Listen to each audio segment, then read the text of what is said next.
Bago gastusin ng bonus, may reminder or tip si Tita Mayet.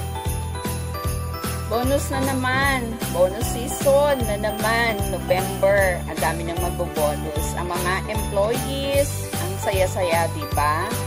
Ang daming plano, pamasko, travel, especially bagong phone, kainan, at regalo. Pero bago natin gastusin ang lahat, tanungin muna natin ang sarili natin. May naitabi na ba ako para sa mga taong umaasa sa akin? Handa na ba ako kung biglang may mangyari?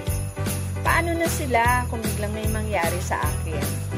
So dahil ang tunay na regalo ngayong Pasko ay hindi lamang nababalot sa wrapper. Minsan, ito'y peace of mind na kahit anong mangyari, may sasalo sa pamilya mo. So, napaisip ka ba bigla? Hindi lahat ng bonus dapat uwas. Siyempre, meron ka din para sa sarili mo kasi pinagtrabahuan mo yan for 1 year. Yung iba, dapat may direksyon para sa proteksyon ng pamilya mo. So, let's talk about how to make this year's bonus your smartest decision ever. Okay? So, this is Mayet, your financial advisor from AIA Philippines.